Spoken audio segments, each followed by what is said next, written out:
Back by popular demand, we got the whiteboard videos for you guys, and obviously you see the whiteboard here behind me. We're going to be breaking down all of the top free agent wide receivers for this upcoming free agency class in 2023, and I'm going to tell you guys which wide receivers I think the Bears should take a look at and look to sign, and which ones that I don't think they should. So with that being said, what is going on, y'all? Follow Sports Talk back at it with another video. Talking some NFL here to talk about the Chicago Bears. So if you're a Bears fan, please, I implore you, do hit that big red subscribe button. All right, so let's get into it. I have listed out the quote-unquote top free agent wide receivers this offseason.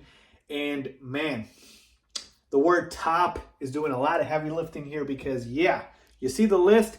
It's not very pretty, all right?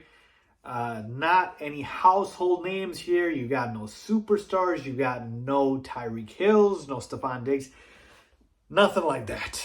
All right, so right off the bat, I'll just tell you that this wide receiver free agency class is, if not the worst, one of the worst by far that I've ever seen. If the Bears don't sign any of these wide receivers, I wouldn't blame them because it's that bad. Take a look at the list behind me. It's that bad.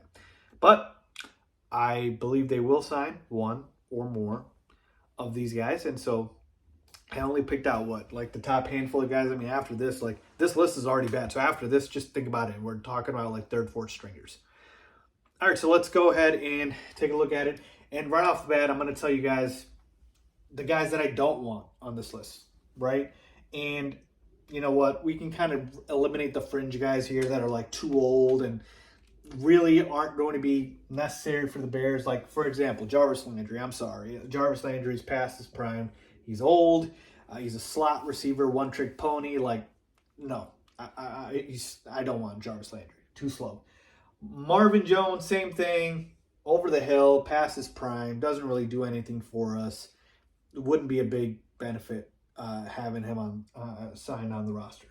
Same thing with Robert Woods, who the Titans let go, and the Titans have no receivers, and the fact that they let Robert Woods go should tell you all that you need to know. So I'm going to take those guys out. Coming on over here, I think we can have a conversation. So we'll start at the top here, all right? Jacoby Myers, he's the best of the group. And here's my thing with Jacoby Myers. I originally was not a fan, and I was like, we can't overpay for Jacoby Myers. He's just a guy.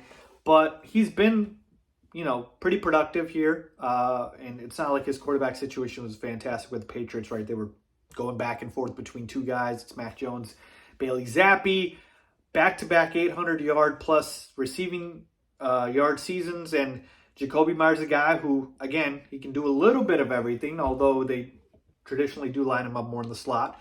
But I do think with the age, him still being relatively young, I think he is the best of the group, right? And I really think this is similar to the Christian Kirk situation last year. I myself, including everybody, or most people I should say, mostly everyone, made fun of the Jacksonville Jaguars for overpaying for Christian Kirk. And they did overpay for him, all right? They did. They overpaid for him. But because of the fact that they had a young quarterback and they needed to give him weapons, Christian Kirk ended up working out and helped elevate Trevor Lawrence. So even though Jacoby Myers is not a superstar receiver, if signing him and overpaying for him by a bit helps unlock Justin Fields' passing game, then it's worth it for me. And a receiving core with Mooney, Claypool, Jacoby Myers, and probably a rookie receiver that you drafted, doesn't seem too bad. That's an upgrade over what Fields has had so far. So to me, you'll probably have to overpay, period, for our guys in free agency. But Jacoby Myers, to me, if you're going to overpay out of anybody on this list, I guess I'd rather overpay for Jacoby Myers because I want that Christian Kirk, Trevor Lawrence situation with Myers and Fields. All right? So, yeah, I want Jacoby Myers out of this list if I had the choice. He's the best option. Moving on down here, Allen Lazard. I'm going to go ahead and say no thank you. Allen Lazard is overrated, folks. Allen Lazard's got bad hands. He's a big receiver, but doesn't really use his body to be as productive. I mean, you know, those guys that get in the red zone and because of their size, they're able to just overpower other DBs. He doesn't do that. He's slower than you'd like your receiver to be, and he's just not flat out good. If you couldn't produce, you know, very solid numbers with Aaron Rodgers, a Hall of Fame quarterback, then I don't have much hope for you. And I'm sorry, I don't want Alan Lazard. I just don't think he fits the profile of what you want in a receiver with Justin Fields. So no thank you on him. Juju Smith-Schuster next. No thank you on Juju as well. I think he will go back to the Chiefs, but Juju's another guy, just, again, a one-trick pony, slot guy, and no speed, explosiveness, maybe not there. Been a little injury prone. Nope, I'm out on Juju Smith-Schuster. Darius Slayton, interesting. Deep threat guy. You can get behind the DB, get behind the defense, and really, really, you know, kind of explode with the deep ball. And you know Justin Fields loves throwing that deep ball.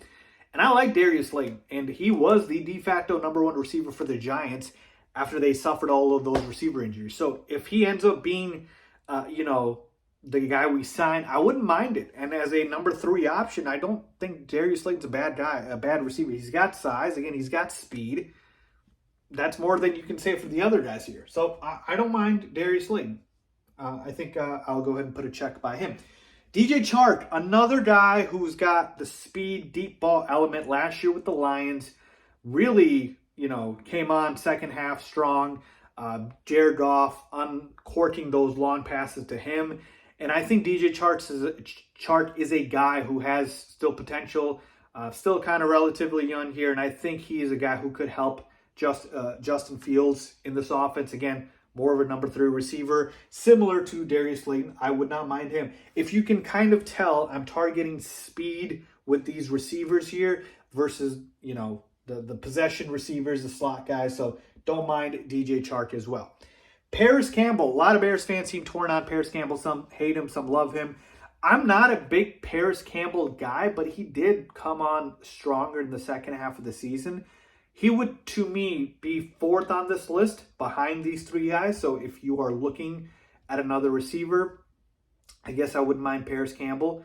And to me, again, quarterback situation in Indy wasn't great, but Paris Campbell just hasn't popped, man. He hasn't done much in the past couple of seasons.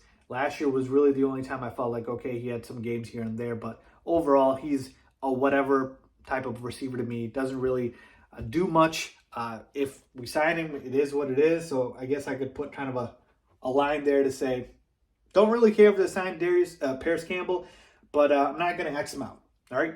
Mecole Hardman, I feel the same way. Don't care if the Bears sign him or not. He is, again, a speed guy, but he was hurt last year. And, you know, with the Chiefs, he's shown flashes. And so maybe the Bears can unlock his potential with Justin Fields. I just kind of don't have a strong opinion on Mecole Hardman. Noah Brown, Dak Prescott seems to love him. I don't really care too much about Noah Brown in terms of, you know, kind of what he can do for us. And honestly, folks, that's kind of how I'm going to feel here. I guess I'll just put a dash as well. Don't think he makes a big difference one way or another. And then I did leave out one guy here, Matt Collins. I mean, Matt Collins had some pop-off games with the Raiders last year. You know, he was kind of productive when, you know, given the opportunity. So, again, I'm going to put that dash by him. So, that's how I feel. So, really, 3 guys that I think that are worth signing and talking about in Jacoby Myers. So, I'll put the order here as well. So, Myers is 1. I think between Slayton and Chark, I'd probably go Chark 2, Slayton 3. Though maybe a little interchangeable.